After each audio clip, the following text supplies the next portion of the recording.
Morning, good morning, good morning, good morning. What's up, Facebook, YouTube, Instagram, everywhere else that I put this video. It's your girl Knowledge by Nikki with 1K. And I am feeling really inspired this morning. Today was actually the second or third phase, I lose track, in Illinois, or actually Illinois and Chicago, because the south suburbs are a little bit different than the city.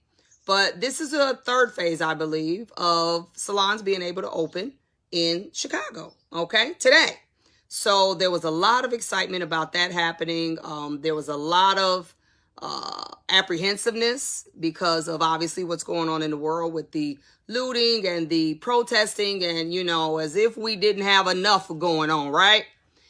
I actually, in the midst of all of this, I reached out to a friend of mine who is a Caucasian, and she owns many salons, and she has salons that are all commission. And I don't even know how we got on this conversation. It just kind of organically went this direction. But since we are at a time where, unfortunately, racial disparity is again at an all-time high, and people are, it's front and center. Us that are black, we know it ain't never really went away. It's just it every couple years or so, and even not even that far apart in the last maybe 10 years, something happens that brings it to the forefront of the nation. So I'm going to give you kind of what I call a watered down version of even understanding how in different businesses it has the same, I don't want to use the word disparity, but for the lack of it, I'm going to use that word and help you understand the conversation that I had with my Caucasian salon owner who owns many salons on yesterday. And it was interesting. We talked about the whole booth rental versus commission thing. That's kind of the direction that the conversation went. And what was actually interesting is, as she spoke, and she wouldn't dare do booth rental. She's like, I don't even understand. Why would I, listen to me now, salon owners, when I say this, she's like, why would I spend $50,000, $60,000, $70,000, all, you know, some 100. My first salon was 85 grand. Why would I spend, this is her talking, all this money and then let people just come in, basically pay me a couple of dollars, do whatever they want, and walk out the door? This was her talking. And I actually agree with her. But let's shift it. I am a black woman who has owned salons for a very long time. I stopped salon ownership for about 6 or 7 years because I was busy traveling and building that maybe 10 years, building that aspect of my industry. So when I decided to come back into the salon fold, I had a different perspective of what I was going to do at that stage. And I'm going to talk to you a little bit about that. I went on to say, well, I just want to enlighten you, and I won't say her name, that you're not going to get the average black stylist. I don't care at what tier of working they are, unless they literally fresh out of school, they are not going to work commission.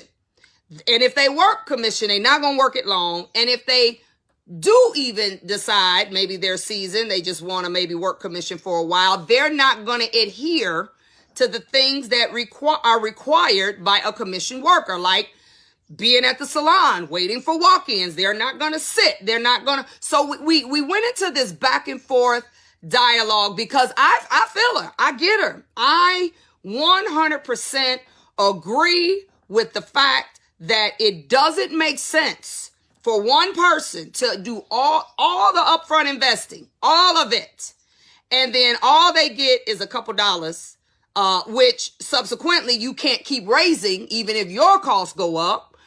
And you basically your return on your investment, you automatically know when the door is going to be low. It's going to be low because it's capped off at a certain amount. They're still working, still building, meaning your booth renters would be still working, still building, but yet your utilities go up, but you can't just keep going up on the rent because you won't keep them. So I agree. I see it on both sides. I'm giving you both sides of the coin. So we went on to talking, and we got into the conversation of suites. Now, suites, private suites, fully enclosed rooms, private suites, are the only way that the average Caucasian worker is going to work in a booth rental setting, or a Caucasian owner is going to allow them to work booth renting. But this is the difference, guys. Automatically, when a Caucasian owner has spent their money, his or her money, 100,000, 50, whatever the amount of money is, and they put you in a suite, they have made the decision that, cool, this is your box with your door. You must have your own insurance. You do you in here. I am not responsible for anything that you do, you buy, how you market. I don't have to help you. That's how they feel. When they decide that we're going to let you do this, the only way it's going to work for us is if I let you do this. I spend all my money. That's my upfront investment. And I let you do this. But in exchange for you having this booth rental or this kind of do it your way mentality, is that you are 100% responsible for yourself. Period. The only thing you got to do is obey maybe the rules of the house. You know, we got a hallway. You can't have maybe kids running through the hallway. You know, a couple rules like that. This is where, and this is her and I having this conversation. This is where it gets interesting, though, is I went to explain to her how a lot of Black salon owners, first off, you go into salon ownership, or this is your thought process. When you go into salon ownership with a traditional salon, I have had people tell me I am a business development coach for salon owner entrepreneurs. Most of you all know that. This is one of the things that always comes across the lips of people while I'm interviewing them. If they already have a salon or if they're trying to go into one, they always say, I want to open a salon. I want it to be booth rental. They aren't even entertaining the option of commission because I don't want to manage people. I hear that. I don't want to be bothered with having to tell them how to market, tell them, all the stuff that comes with managing people. And I find myself listening to this, and I let them finish. And then I ask them, what is business to you? What does that mean to you? What does opening a business mean to you? And they'll give me some spiel about, they want to build a team and this and that and the other and all this other stuff that I'm sure some of you all have heard before or think. And then I ask them, I say, okay, well, if you want to build a team, and we're talking about people that want to do open, traditional salon blueprints, but do a booth rental. This is what me and my friend are having this conversation. And I was explaining to her what I'm telling you is about these are the conversations I have with these salon owners. They want to do this. I ask them about that. What is business? They say they want to build this team. Okay, let's think about what a team is. Take any team, any sport, just any team. I don't care what they're doing. If they crocheting, whatever. Every team needs a coach. Every team. I don't care what it is that they're doing. And coaches have to manage players in the team. Period. It's no other way to do it. They got to manage them. They got to make sure they get what they need out of them. They got to make sure they get them to their best self. If you are an owner, salon owner, and you say, I'm opening this business, I rarely hear about because I want to make money. Rarely do I hear that. I hear this dream. They want to have this team environment where everybody's professional and we can go to shows together and, all this type of stuff. Okay. But who's going to manage the team? Who's going to manage the team? Who's going to be the captain? Who's going to be the coach? Because every team has to have a coach, a manager, a facilitator. I don't care what you call them. And so I'm explaining this to her, and this is where it gets distorted. And I was telling her, I'm with you.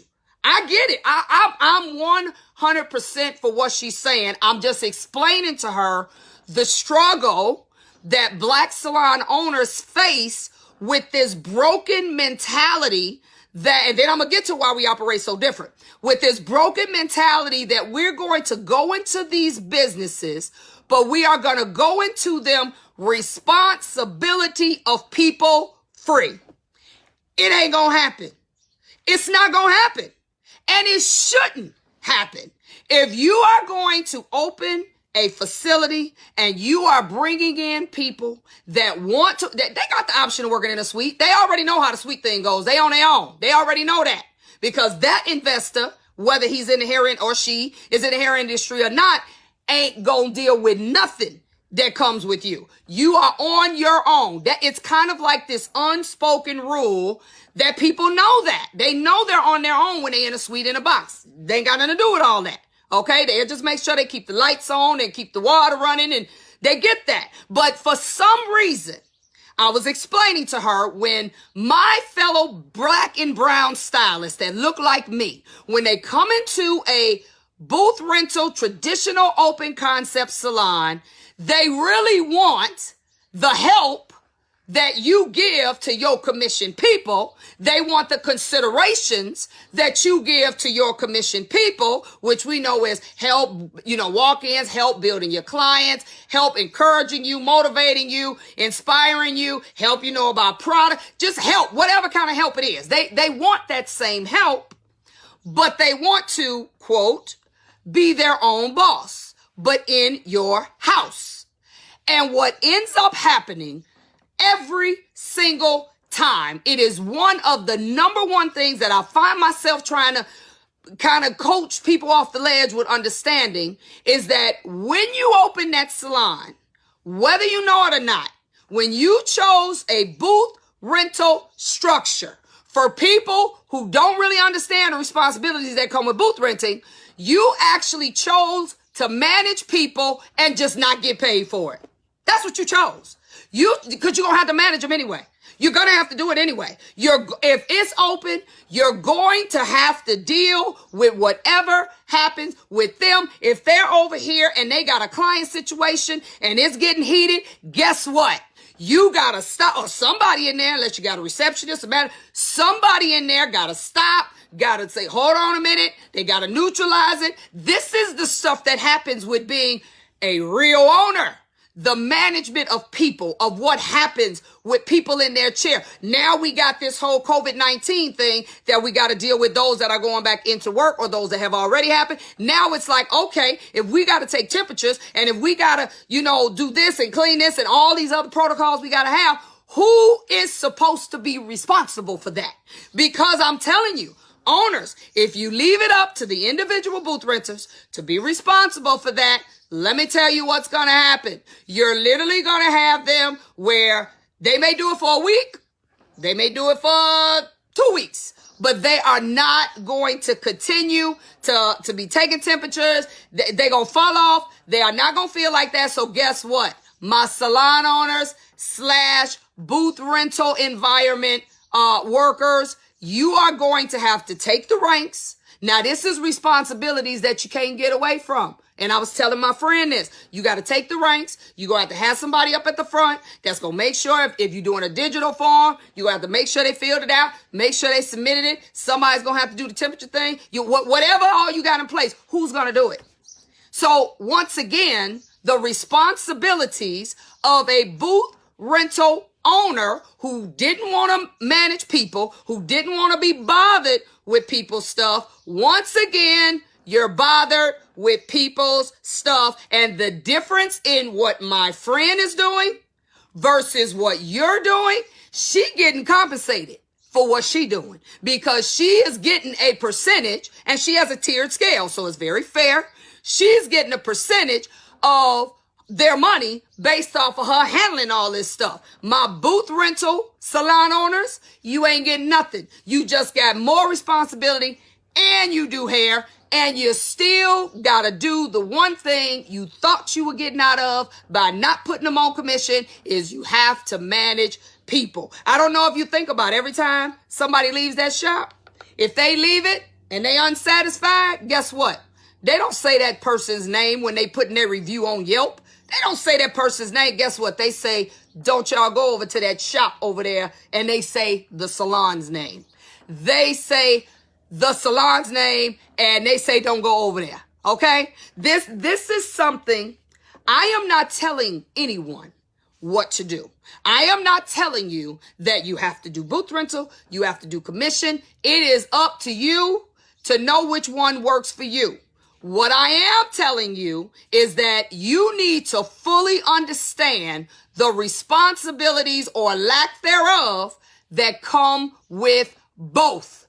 You want to be a salon owner of a bunch of booth rental people, and for all of y'all out there that really believe that you can tell these booth renters what to wear, when to come, when not to come. Booth renters don't even have to come to a mandatory meeting. Do y'all know that? Not true. You hope they come, but if they don't come, what you gonna do? You can't find them? Not really. I don't care what kind of contract they sign. This is what y'all don't understand. Let me give you a scenario, and I think I've talked about this a little bit before. There is a person that I know that had a salon full of booth renters, and I've actually known of other instances since. This person had one of them contracts that got all these rules, regulations. We gonna do booth rental. So it's like you want to not be responsible, but then you want to tell them more than what you really are authorized to tell them to do. And your mindset is, well, as long as they sign this contract, then they basically said they're gonna do it. Okay, let me break that down for you. This is what happened, and I need y'all to hear me and to really understand what I'm about to say.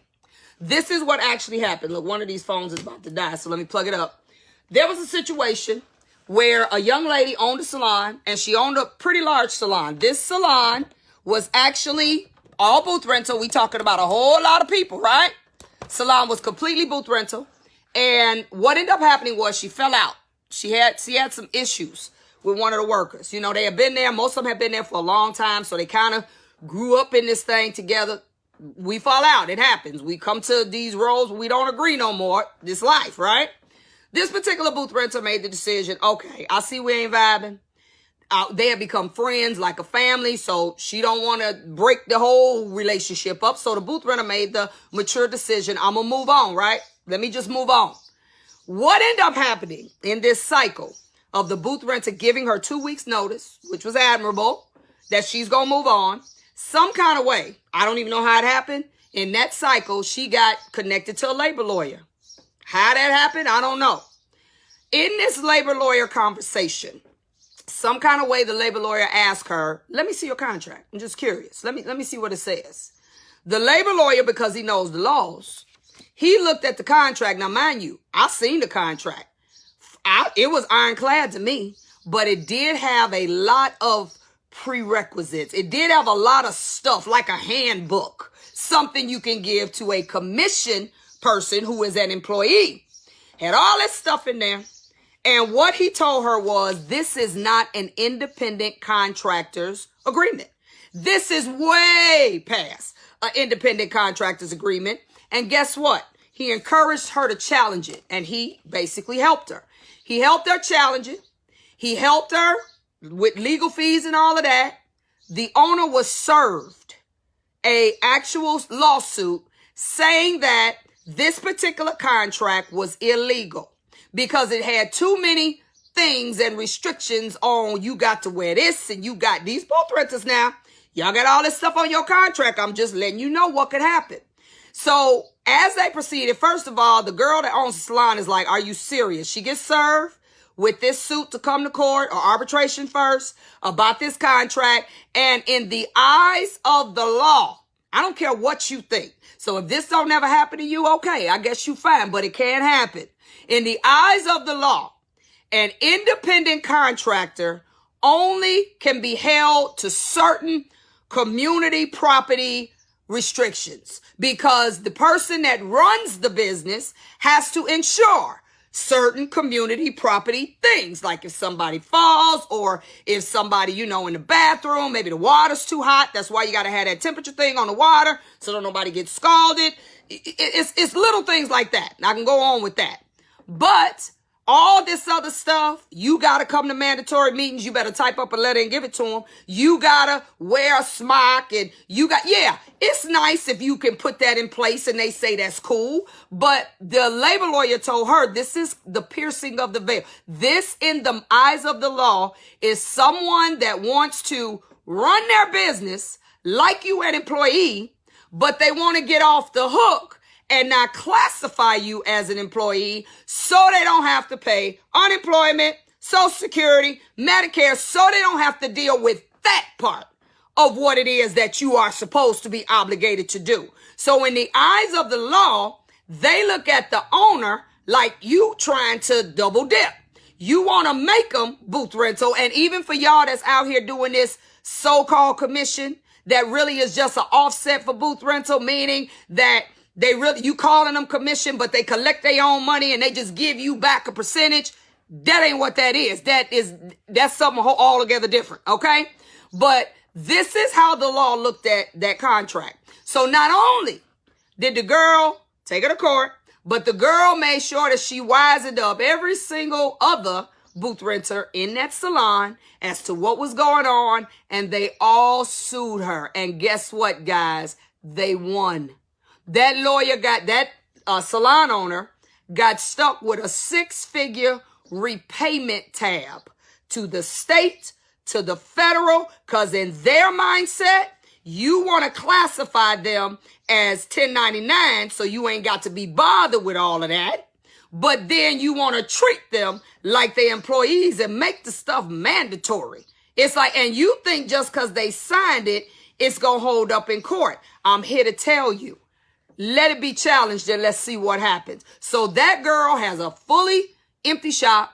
She literally owes, probably to the day she dies, she didn't tell me how much the 6 figures were, but she owes a 6-figure tab that's got a ton of interest on it of what she should have been paying in, because she really was treating them as if they were W-2 employees. That's how she was treating them. So all that extra stuff y'all putting down on these contracts about they got to do this and that, I'm here to warn you. Just because they sign it does not mean it's actually a legal contract. It does not mean that. Okay? So I'm just telling y'all do what y'all want to do, because I get into these battles all the time. So me and my white friend, because we are friends, we having this conversation. And so as we went into all of this, I asked her, what do you think is the reason why black salons operate so differently than white salons? Why is it so difficult for a black, because she has a lot of black friends other than me. Why do you think it's so difficult for black people to get other black stylists to literally work for them? Now, let me tell you what she said, which was amazing to me. I love this girl. I ain't gonna say her name, but I love her. She said, well, Nick, I may not be the person to say this, but I know you writing that book on salon ownership / slavery ship. I know you writing it. She said, when I first saw you put the book out, I know it won't be, she already bought a book. It won't be ready till November. It made me, because I do have a lot of, she got some black stylists in there that work commission, not a lot of them, but she has other friends other than me that are black salon owners that she wanted to understand. She said, so I started reading a couple things. A couple books I got off Amazon about slavery. Her thing was, she was trying to understand where, as she said, she really believed that it had something to do with just a mindset that black people have had forever and that white people just never had. Let me tell y'all what she said. It was we talked for 4 hours. She said, if you think about it, Nikki, when whites, Europeans, start enslaving blacks, whites all the way back since the beginning of time have thought in terms of, I'm the boss and somebody has to work for me.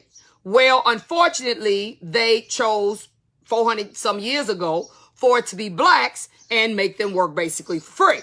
But the mindset she was telling me was that it's still an entrepreneur mindset that if this is my plantation, my house, my field, we ain't partners. You work here.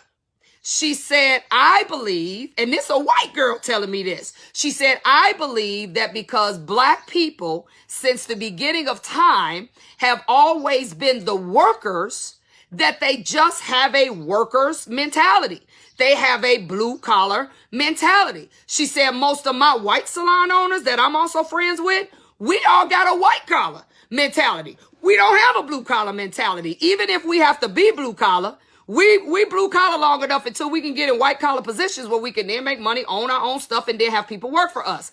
She said it never even crosses our minds to actually have where all these people that we didn't put up all the money, we didn't did all the work, And yet we're just going to let people come in here in the open environment. We're going to be responsible for all their brand and marketing and helping them out and all this. But then we just going to make them pay us this little weekly amount, 152, whatever. She said that is incomprehensible. This is what she said. And I told her, I said, I think you own to something, which I had already thought that. But I told her, I said, I 100% agree that when you have a blue collar mentality and nothing about that shifts, even when you become in a white collar ownership position, you end up still operating with a blue collar mentality, meaning I just want to come here, do minimal, get my little money and run. And you don't realize how much you have actually put up. See, this is when I start coaching. This is, as they say, where the rubber met the road. I got salon owners coming to me crying because they went into this with a blue collar mentality. I just want to open the spot. I don't want to do all that. I don't want to manage people. I don't want to do all that. I just want to open the spot, let them come here, pay me their little money and go on their way. And then it don't work like that because that is not reality. In reality, somebody got to be the coach of this team. Period. Somebody got to manage these people. They don't know what to do. They may think they do. They coming into it too. I want to be my own boss. I want to do my own thing. But then when Corona hit, if you want to be the boss, you got to pay the cost to be the boss. When Corona hit, none of them booth renters felt like they should pay rent. They don't want to be the boss no more. They want to be the kid who live in their parent house, who want privacy, want their own room, want to come and go as they please. But then as soon as it's time to pay the piper and still pay your part, you're like, no, that ain't my responsibility no more. You can't have it both ways. Period. You cannot have it both ways. And the thing that breaks my heart, it breaks my heart, is I am working. I literally, guys, my mind never sleeps. I'm up like, God, what more can I do to help? And I'm getting emotional about it because it hurts my heart. What more can I do to help my people, my black salon owners who have given up everything for this vision, and they don't understand that you can't put $100,000 up and then let people come in and out and do what they want to do. I know it's hard. You want black people to work for you. I get it. I know it's hard because they won't work commission. They won't do what they want you to help them, but they don't want to pay for the help. I 100% get it. This is why we struggle. That whole mentality was bred 400 years ago. We don't want to work for each other. You know how many people I got with all that I do. You know how many people that I'm close to, that I consider my friend, that will not pay for my conferences, that will not buy not a book for me, but will call me and ask me advice. Guess what I tell them? It's going to cost you. Because I'm actually offended.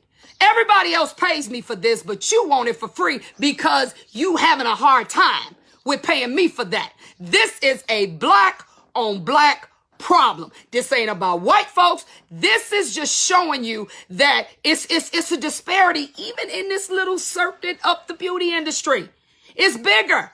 The systematic issues that we are dealing with, they're bigger. They go into small sectors, but this is the problem. And let me tell you, I have heard people tell me that are owners that they literally have to pipe down. Like, you can't roll up in that shop as no owner with no new car. Because let me tell you, now you got your workers counting your money. They don't understand that you put up your house, you mortgaged everything you had. They don't even realize that there's sometimes you living in impoverished situations trying to keep this business going. And yet, when they see you doing better, they got a problem. I'm going to take it to you another way. I got a very good friend of 30 years that was the administrator for a huge mega church. I'm talking 30,000 members, this, and that. So by her being an administrator, as she came from corporate, she had the opportunity to go around to many churches, which would be white churches, white mega churches, all of that. She had the opportunity to go all over the place. And she said, let me tell you what's crazy. Now, she know how it goes. She said, do you know when I go to the mega churches that are predominantly white, they don't want to follow nobody who don't look like they doing better than them. Matter of fact, if the pastor need a new car, they gonna put some extra money in the kitty just so he gets a new car. She said, do you know that at black churches, if a pastor rolls up in something that they don't understand how he was able to afford, she said, do you know people will hold back their tithes? They'll be like, no, we giving this church too much money. Or they assume he's stealing.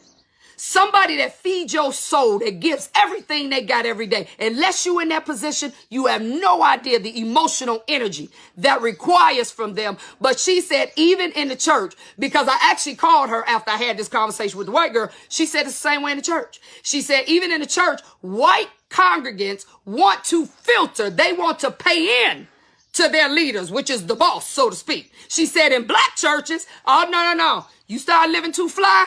You got too much going on. You got this big old fancy house. It becomes a problem. It's a problem.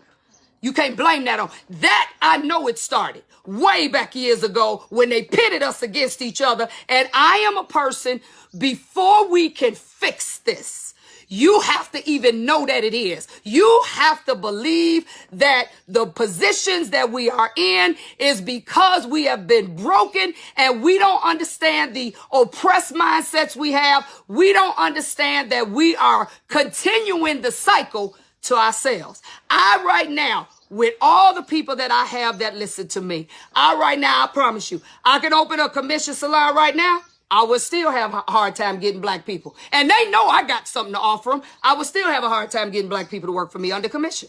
And if they did it, they would come in with the mindset, I'm going to do this for a minute. I'm going to get what I get. And then I'm rolling up out of here. That they would not look at it as I'm helping her. She helping me. They wouldn't look at it like that. They wouldn't. So the reason white salons, and I can go on forever about that. My book that I actually will have out, it's on my website, guys. My editor is like, girl, if you add another thing to this book, my editor and publisher, but God keeps revealing more things to me that I think are important to be in there, because it's about understanding that as a salon owner, you've defined as an owner of a business, as a black owner of a business, you have defied the system and how it was set up. It was not set up for you to be the leader. It was not set up for you to be the one in charge. It was not set up for you to be up here and have people working for you. But so the minute you decided to not be a W-2 and not be a person punching the clock and not be a blue collar worker was the minute that everything had to shift. The way you think, the way you process what you got to deal with, you have to change everything about the way you think. And there are too many salons, and I'm talking nationwide. I'm all over the place.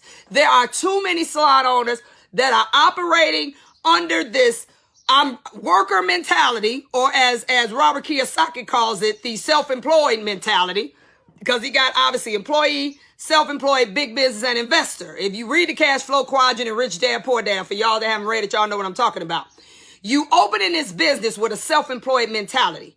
When you decided that you wanted to open it, you really switched to what's needed to operate a big business mentality. Meaning you need workers. You need workers that you can actually benefit from their work and get a return. That is the way business goes. You still are providing what's needed for them, but why are you gonna put up $100,000? And I wish somebody would. I would dare anybody. I ain't got no problem. That's why I ain't been a people pleaser ever in my life. If I put up the money, I wish you would say something about I don't deserve something. You want to see me with another face? Look, you ain't put up a dime. You ain't done nothing but came here with your curling irons and your blow dryers. When the water gets crazy, you walk out the door. I got to deal with plumbers and electrician. I right now got to buy a furnace for my business. $1,800. You ain't got to deal with none of that. So I don't want to hear nothing about we the we ain't the same. We're not. And we ain't going to be the same until you do what I did. Okay? And I'm not saying you got to be arrogant about it. I don't walk around with a I'm the boss t-shirt, but I promise you, if it ever becomes a challenge and you in any way want to act like we equal in this thing, no, we not. We are not equal. Okay? And so me and my white friend, let me go back to her. She was like, Nigga, I don't get this. She said, I hear it all the time because she got other black salon owners. We all get together, we talk, and it's a wonderful dialogue. It's a wonderful conversation of understanding what the differences are. And she's like, she asked me, why would a black salon owner do that? Why would they? She won't mention the whole thing with slavery. She gets the mentality. But her thing is, once you decided to go another direction, you got to change everything. The way you think. I said, I almost keep getting ready to say her name. I am 100% in agreement with you. Everything needs to change. I made the shift. I get it. She said, nobody opens a salon or any kind of business to just barely make it. Who does that? And it is too many I told her, it's too many of my black salon owners, they not even making it.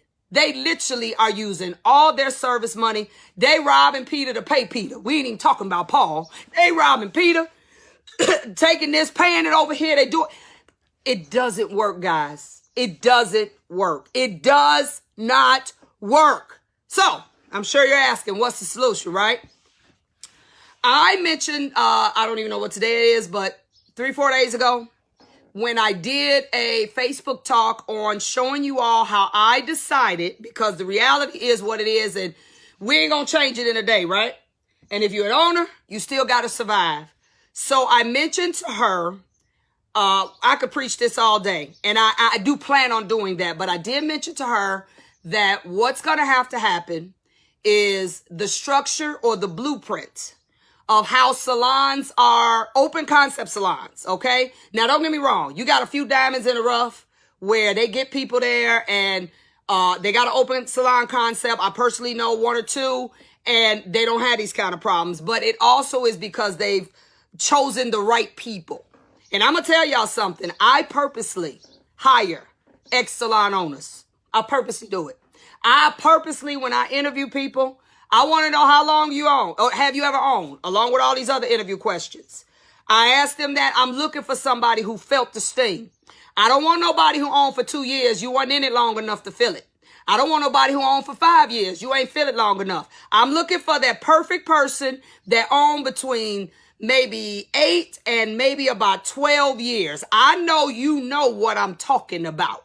A person in that particular position that obviously it didn't work for them, they become the perfect candidates if you are in an open salon situation because they fully understand what it requires. You have very little issues from them. I actually know a couple salons, they purposely sought out that group and they got a bunch of them and they're in an open concept, but you got people that know what it's like to be on the other side. So you don't have a bunch of problems from them. That's a whole different concept. But for those of you all that's not the group you after, and that's not the group you getting, what I had another conversation with another person. I was telling you all about this a couple days ago. He did own traditional salons and suites. He decided, he's white. He decided to change all of his traditional salons into co-working spaces, which is what I couldn't think of the name, but one of my coachees said they're co-working spaces. That means, says now we got to do the social distancing thing anyway. He's putting walls, not plexiglass, not just stuff to separate. He actually is cubicalizing. I just did this with my spot. He's cubicalizing. If that's a word, guys, I don't even know if that's a word. But he literally is making cubicles. That means they're not suites per se. They're what we call open concept suites or semi-private suites. What happens with the semi-private thing? And it's a beautiful concept. You kind of get the best of both worlds. And let me tell you why. I was explaining this to a coach yesterday. When you put walls around them, you actually have given them their own territory. You've given them their own space that realistically, nobody has any reason to be in there but them. We naturally, as humans, are very territorial people. We are people that think about when you go to church, think about wherever you go on a regular basis. If you go to the mall, you park in the same area. You almost park in the same spot. If you could, you don't realize you in church. If you sit in a certain seat all the time, you almost get heated. When you walk in and see somebody in that seat, you feel like that's my seat. Why are they sitting there? Why y'all didn't save my seat? We are naturally territorial people. And what happens is when somebody assigns you a space and you now know that space is yours, you automatically, your workers, your booth renters will automatically shift in a little bit of the way they think. If you like, I ain't doing that. I just got to have booth rent. And their sense of responsibility, it will, guys, it will automatically change. They will automatically become more responsible because this is theirs. They'll clean it up more. And the beautiful thing about this concept is that it still gives people who are maybe more extroverted and not introverted. There are no doors. There are no enclosures. It's just walls around you. And some of them actually do convertible walls that don't even go all the way up. So the noise that you hear from other people, it all becomes part of the experience. You ain't trying to totally isolate yourself in a soundproof room where you ain't dealing with nobody. So as an owner, if you're going to do booth rental, I was having this conversation with him and the girl I was talking to, this becomes a concept that is more marketable today. That's why you got all these co-working spaces. People don't want to work for you. They just don't. You know, for whatever reason, we can get into that later, but they just don't. So it's like, look, I done already spent $100 grand on this salon. Let me put up some walls. Let me put them in a cubicle. Let me literally get this show space. Ain't nobody got no business being in here. It changes their mindset with how they deem responsibility. You can even, what I've done in my spaces, the whole place is 2 tones of gray, but I've allowed each space for a person. Now you ain't painting it black. We not doing that. I allowed them within reason with a color. You can paint one accent wall in your co-working space that you like. If you like peach, if you like teal, I don't really care. As long as it ain't black or something I got to do 10 coats of primer, you ain't painting. You buy the paint, I get a real painter, they paint it. I'm also allowing other slight customizations to this room because now, guess what, guys? At best, because you're not getting the commission money where you get, you get based off of what they get. But when you offer these type of scenarios, your rent just went up because you have your own customized space. So now at least my salon owners can charge more for the real estate. Maybe you were charging, I don't know, $175, $200. But guess what? The minute it becomes custom, the minute it becomes your space, and can't nobody, this your room, now that just went up about $50 to $75 a week. That's what just happened with that. And let me tell you what's amazing. You wonder why you got all these people out here paying for suites, $300, $375, $400. It's a mentality. I'm paying for my own space. And it's amazing. The psychology of some walls. It's amazing how they become ultra, even if they never owned a day in their life, they become very responsible. They understand about marketing. Just a wall, if you don't want to do the commission thing, will shift the entire mentality of the people that you're working. They don't want to be in a fully enclosed suite. They still want to hear people, and people walk by, hey girl, how you doing? And all of this, but it now becomes a co-working space that is assigned to you. Not even like regular co-working spaces where you only got it for a day or for a week or however long you go. No, this your space. As long as you here, 2, 3, 4, 5, 10 years, it's yours. You could even draw an invisible line. Don't y'all come past here. Okay. I am a person that's about solutions. I realize that it is a mentality from the blue collar to the white collar that with everything that I do, with everything that I teach, I am trying to get my salon owners, who is my tribe that I was assigned to, I'm trying to get them to change from that blue collar thinking to more of a white collar thinking, meaning manager, in charge, coach, these things, because that's what you are, whether you know it or not. But I do understand that we are not going to change 400 years of a way of thinking overnight. And you still got to eat. And you still got to try to make whatever money you need to make. So I want to encourage you to just understand and open your mind to the possibilities of making some shifts right now into what you need to do in order to make your business more successful. I use the term, you just got to update your dream. It's like updating the phone. You just got used to how it worked, and now they're making you update it, and now you got to learn something all over again. That is what business is, guys. You have to be flexible. You have to adapt. And if people really just, for whatever reason, I already just explained some that I feel and that my white friend feels, if people just want to feel like they work for themselves and they got their own this, fine. You just put them in the cubicle, in a co-working space, and then now everybody got their own space. They feel like this is mine. You ain't got no business up in here. They become more responsible, but yet you still can fulfill your dream of possibly building this team. But I promise you, once you've done that, you just lessen some of that responsibility because you say you ain't want to manage people. Now, I know I can't make you change that completely.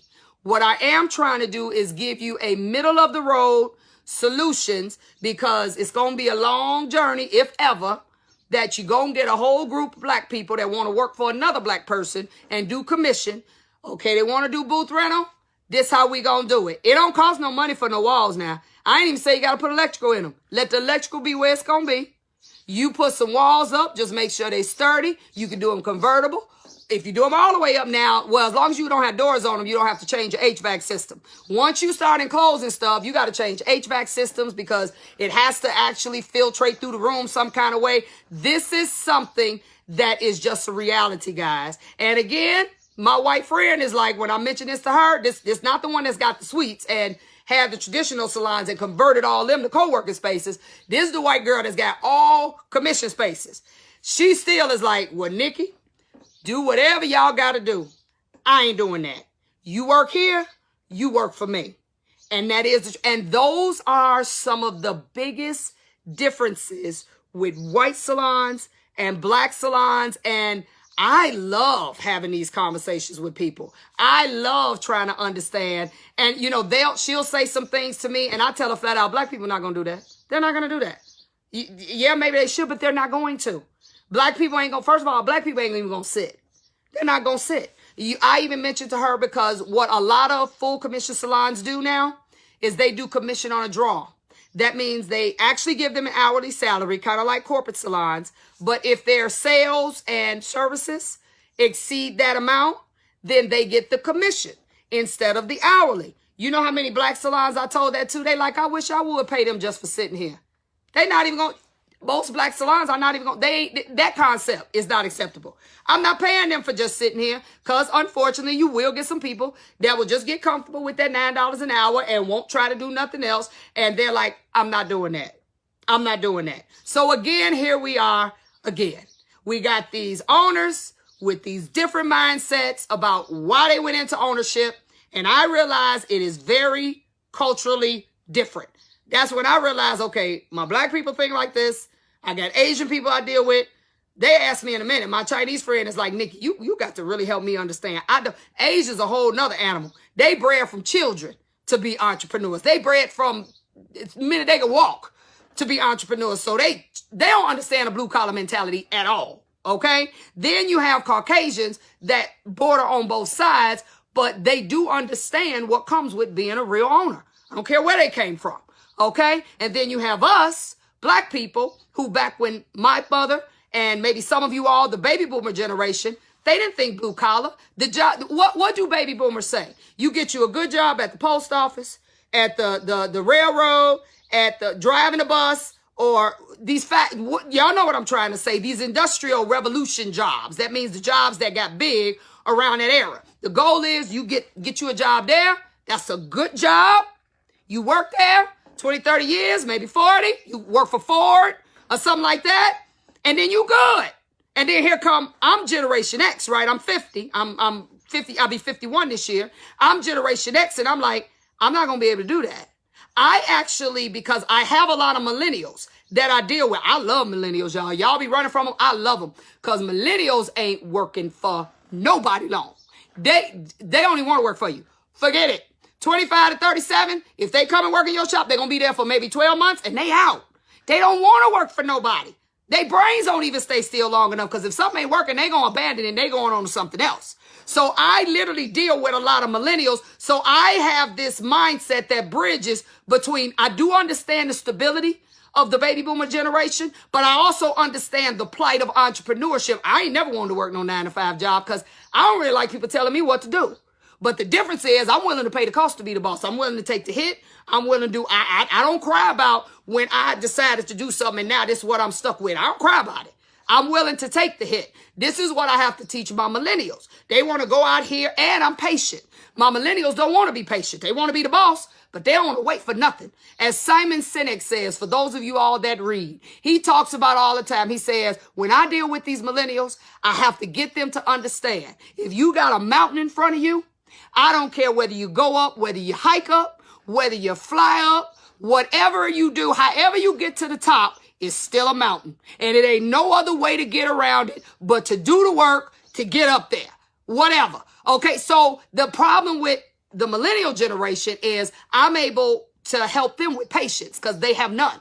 They want it to work tomorrow. That's the microwave generation. And a lot of their problems is us. The baby boomers, grandmamas that raised them, and the generation X's that raised them. We were taught to work hard and to do stuff, but we want to free them. We don't, I still know people that got kids as teenagers that still wash their clothes. Are you serious? Then you wonder why they entitled. Then you wonder why they don't want to do nothing, because as Generation Xers who have now teenagers or young adults, mine are 25, 21 and 16. These are my stepchildren, but they my kids. These are the things, if they are not made to be as responsible as you were, why you think they don't want to wait on nothing? You ain't made them wait on nothing. You ain't made them wait. You ain't made them earn nothing. You ain't made them wait on nothing. Simon Sinek talks about that all the time. He said, the millennials the way they are because of us. That's why they like that. They didn't come in this world like that.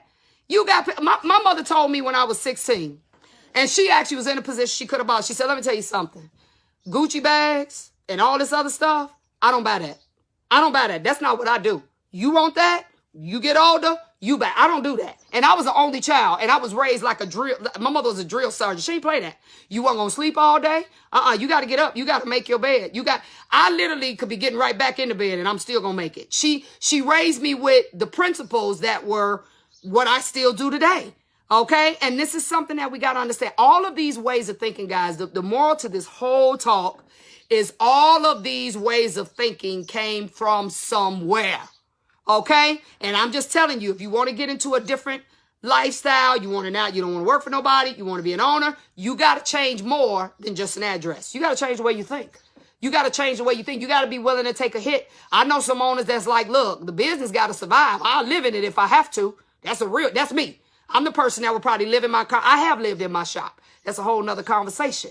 And this is the thing. You got to do what you got to do. But it's a mindset that comes with it, guys. So I wanted to share that with you all today. Y'all, please share this video. Share it. Tag every group you got. Tag your friends. Share it. I need people to understand the decisions they make and what comes with it. And there is a difference. Right now, we're in this whole climate of racial disparity and you know, whites not understanding blacks and this. And let me tell you something. It was profound to me. Jimmy Kimmel, I happened to see him on TV today. And he, I guess, stopped his program to say this. And it was amazing. He was talking about white privilege. What he said, I, for years, didn't understand what people meant by when they would say white privilege. What do you mean white privilege? I had to work for everything I got. I had to hustle, grind. Ain't nobody gave me nothing. But you know what he turned around and said? I never heard anybody of any color stating this. He said, but then I started to realize white privilege doesn't mean that you didn't have to work for it. It just means that you don't have the obstacle of your skin color as being the reasons why you don't get it. That's the one obstacle you don't have. So for whites that don't get it, he said this. He said, that's on you. He said, because you don't have that obstacle. He said he realized that a black person could work just as hard as him and they still would have the obstacle of this, which could still keep them from getting their just due for their work. I thought it was beautiful because that is what it means. It don't mean you ain't got to work. It just means that that's one obstacle that you won't have. All right. And so I want to bring to the attention, since this is the climate of where we're at, a lot of these obstacles, they did come from a mentality. We want to talk about George Floyd. We want to talk about Sandra Bland. We want to talk about all of this stuff. I need you all, if you all know who Trevor Noah is. I shared it on my page. Trevor Noah has one of the most intellectual explanations of what's happening right now that I have ever heard. He talks about Amber, I think her name was Amber Cooper. He breaks down how Amber Cooper knew that when she accidentally went into that wrong apartment and shot that man, he breaks down how because of the way this country is divided in the unsaid, she knew how to play what she needed to do and say. And regardless of anybody knowing what the end result is going to be, she knew that the favor, because of these things that aren't said, would ride her direction. Y'all need to listen to it. It is the most profound explanation of where we are that I have ever heard anybody say. Trevor Noah, just go on his page. He's sitting there all ungroomed, and it's about an hour long. It is profound. And what I want to say to you all is that we have to become, at any age, I know this happens typically when people get older, but in order to fix any of this that I just said, even on the level of just our salons, we have to become more socially conscious. You have to become more self-aware. You have to know why you do what you do. You have to know why other people do what they do. You have to become more connected internally, externally, before you can even fix these problems. You think, I hear people say all the time, I can't find nobody that's going to work for me. Ain't no good stylists out here. Do you really believe that? Do you really believe that there's no one out here that got sense? Everybody crazy, and you the only one sane, and you ain't never going to find nobody work for you. You know what I tell people? Then sell it, pack it up, move on, and do whatever comes next. But don't nobody want to do that. So the only way to solve this situation is to first try to figure out, how did we get here? What's really going on? It ain't what we see. That man that stood on kneeled on George Floyd's neck, that was what that man felt in his heart. And let me tell you something. You could have as many sensitivity trainings as you want to. If you do not heal a man's heart, if you put a picture up of somebody in a hoodie and a picture up of this, if you just did a word association or a picture association to anybody, and you put a picture of all these different things and just say to them, what's the first thing you think of when you see this picture? That's the problem.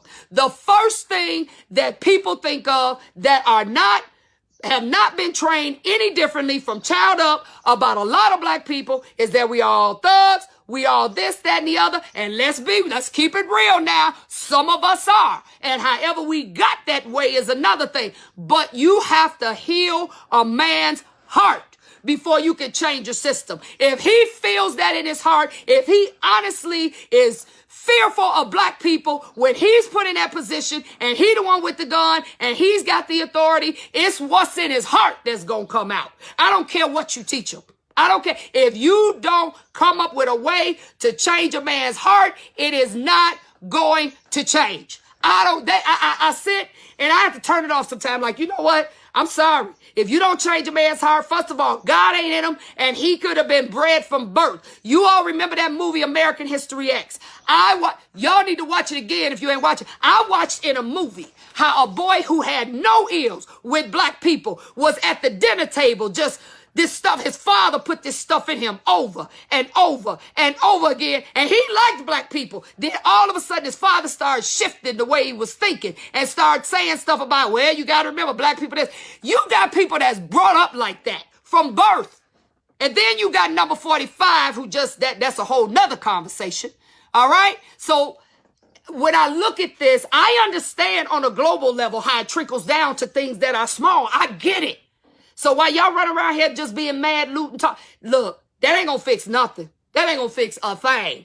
Y'all with me? It's not gonna fix nothing. The problem will still exist. You got a gazillion police officers out there. If you don't know what they really feel about black people, about Mexicans, about whites, if you don't know what's in their heart, and you don't work in that, you don't literally, and I'm sure there's some psychological something I ain't no psychologist, but I'm sure it's something that could be done look, I know people, my husband's in the prison system, and he talked about, or his ex-boss, who I do her hair, talked about the whole word association and how they used to do it with prisoners, and they used to try to get them to, you know, they was clowning, and they got, you know, they killing each other, and these were some of the worst hardened criminals, and his boss would tell me they would take them and they would put them in the psychologist's office. They got them chained up because they just ain't.